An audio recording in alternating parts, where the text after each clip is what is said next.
Yes. So my mind goes back, way back, when these issues come up and you make an intervention, and I saw how you would use to galvanize the chief imam's office and all the sheikhs to sit down and talk. Yes. Why are we here again? Well, it's so sad that we are here once again, and I'm happy to say, like you rightly said, the MOU was signed under my ministry. I became the Minister of Interior. I use a peace council to get them, because you see, we are, I'm sorry to say, for lack of better, we seem to be pretending as people. We don't even try to go and find out what is the genesis of all this. Okay. I mean, tell them, I sent you what I sent you. We had colonial masters who came for a mission. It was to colonize us and exploit our resources. And along that, he's talking about the 1878 they started an education unit. He shared with They started trying to educate us. Then churches were forming their schools. They were having challenges. And let me say here, go check the record. And I say all these schools, they should be sincere. Because you see, we are talking about ethics and morality. And that is the center of the church and the mosques. They were having challenges running the schools. None. Go and check the record. Not a single faith school, whether Muslim or Christian, was forcibly taken by government. There's no one. Each of them had to apply to join. Each of them. Not one was coerced into handing it over to government. No. All of them had to apply. And in 1887, we had this ordinance, that's Cap 67. That says that, well, we don't have a problem if you want to government funding, but these are the conditions. Will you accept? We'll finance you. You can't accept? Run it as your private entity.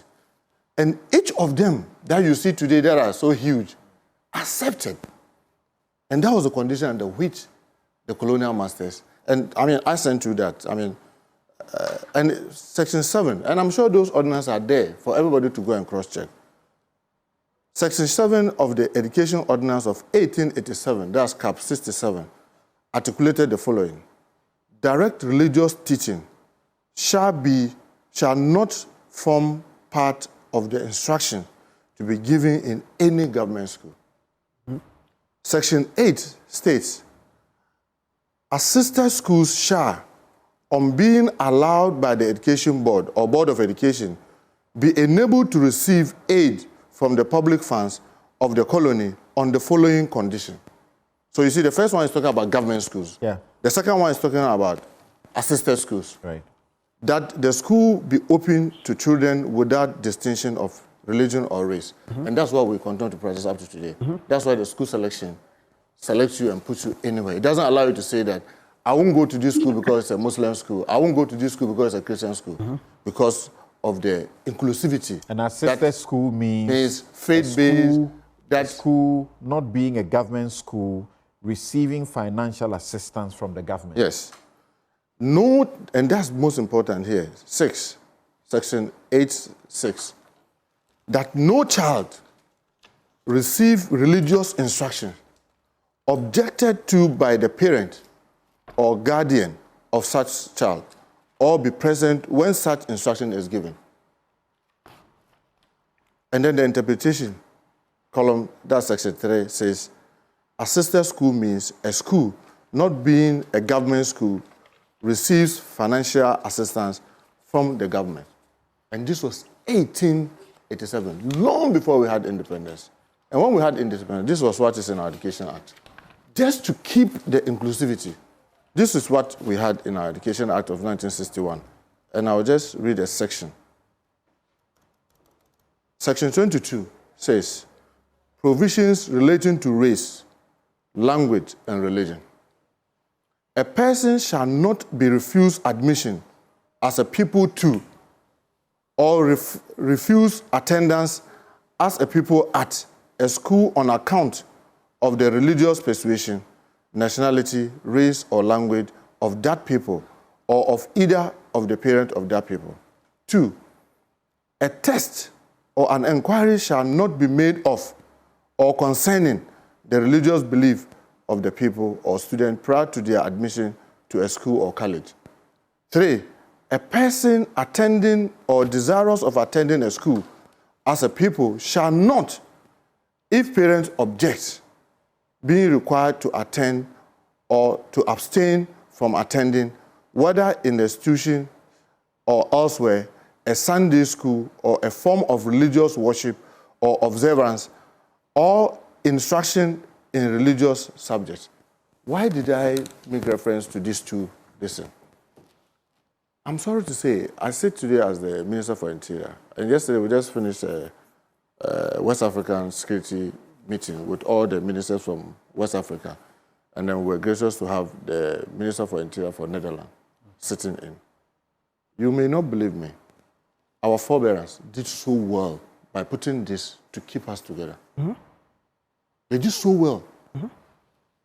From colonial time through independence to today to keep us together. That is why myself and Mercy, we can play, we can do any other thing without even asking what tribe is he. Mm. Without he being conscious about what religion I have.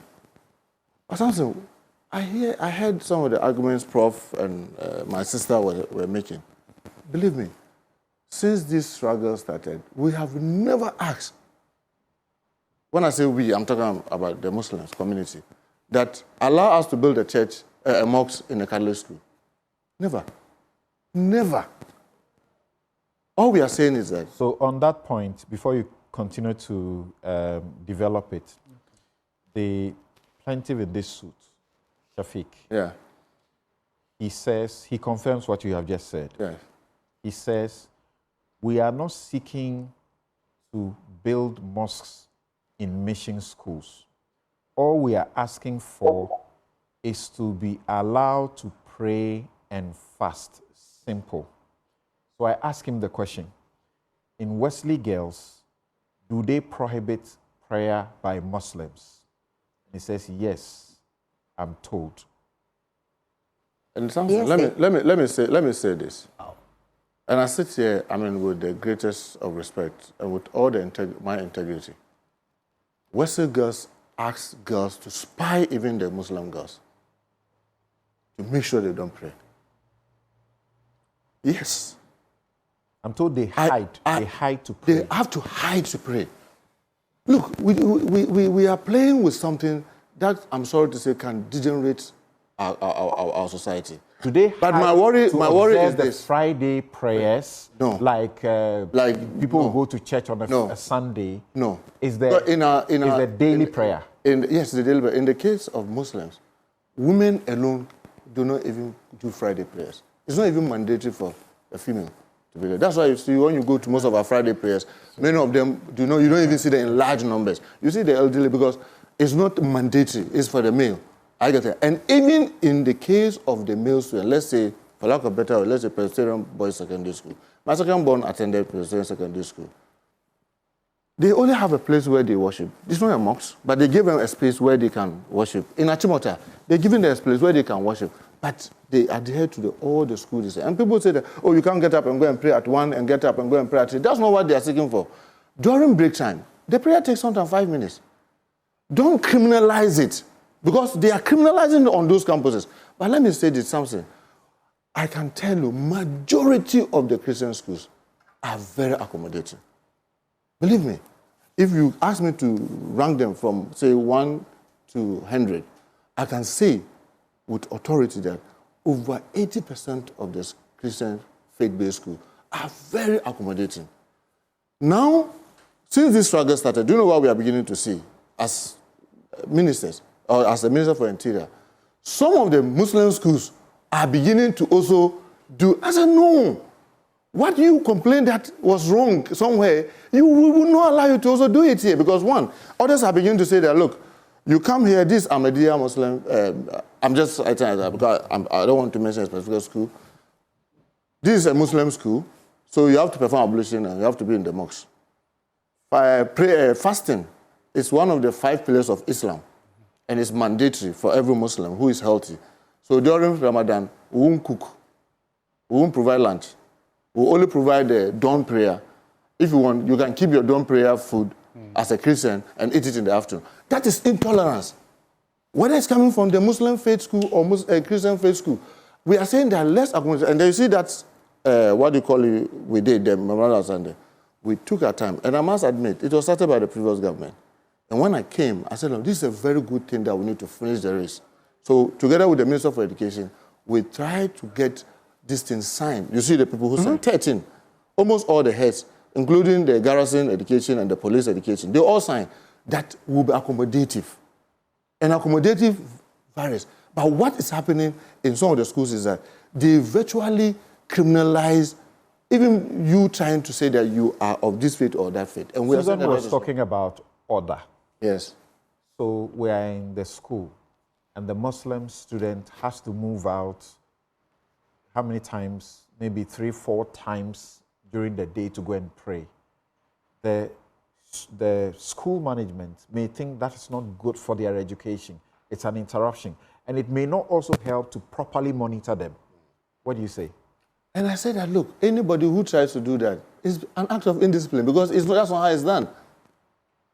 The dawn prayer is done, depending on the time, currently it's around 4:50, just before 5 o'clock. How does that disrupt school activity? The Zuhur, that's the first afternoon prayer, currently is around 12 to about 1 o'clock. And then the second one is around 3. You can put them, that's one of the beauty about our you can put them together during break and have both the 1 and the 3 done during break. And maximum, it won't take you 10 minutes. The fourth one is done currently around 6 o'clock. And then the last one, that one even lasts it starts from 7 up to around midnight. Meaning that you can go for prep, finish even prep, and come and observe it.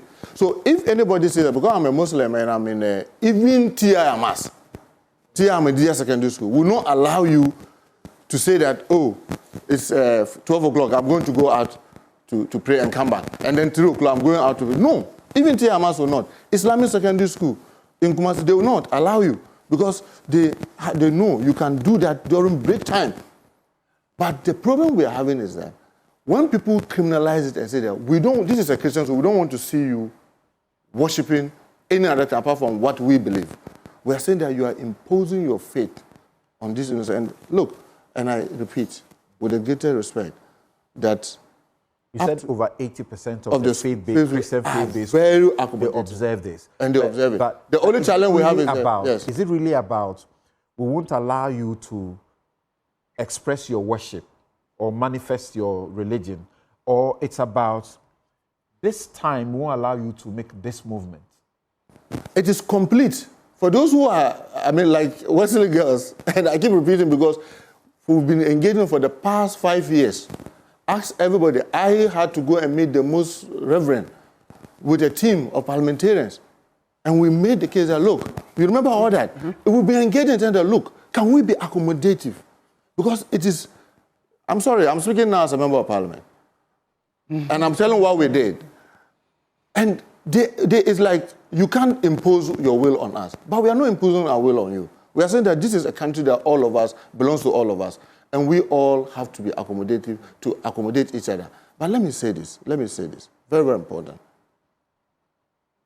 You don't have no idea what's going on in our sub-region. And I can bet you, many of them have their roots in the way they created silos in their communities.